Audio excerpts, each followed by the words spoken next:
berbicara tentang masjid, ya. Masjid ini merupakan tempat yang istimewa di hadapan Allah dan di hadapan Rasulullah Shallallahu Alaihi Wasallam. Karena itu tidak mudah untuk bisa memakmurkan masjid.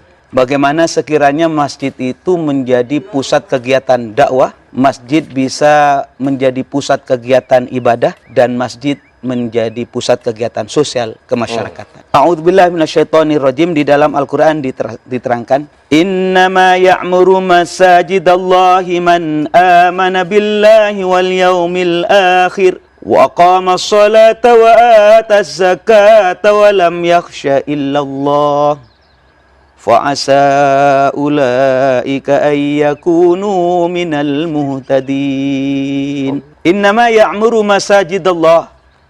Sesungguhnya orang yang memakmurkan masjid, yang meramaikan masjid itu bukan orang sembarangan, Mas Agung. Dikatakan mereka yang mampu memakmurkan masjid adalah hanya orang mereka orang yang beriman kepada Allah. Jadi kalimatnya itu didahului oleh innama.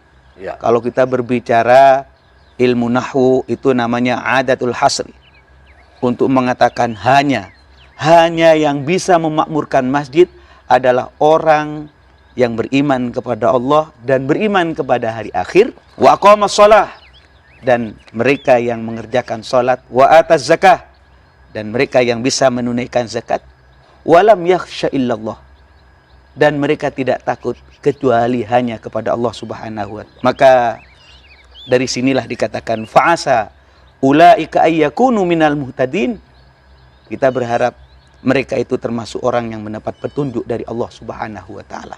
Berbicara masjid, pertama kali di saat Rasulullah SAW ada di Madinah, yang dihadirkan pertama kali adalah masjid. Kemudian Rasulullah juga mendirikan pasar.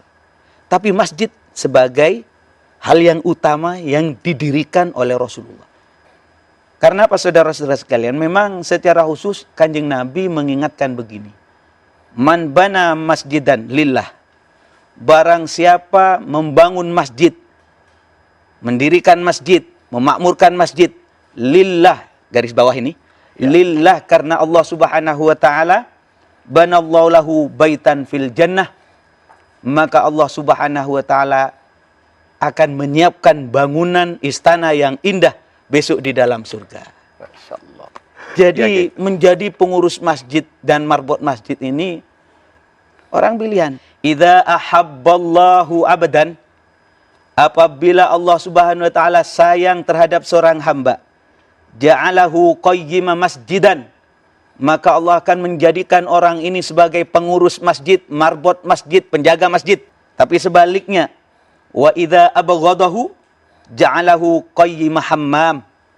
Allah Ta'ala apabila benci, marah kepada orang tersebut, maka dia akan menjadi petugas penjaga tempat kemaksiatan.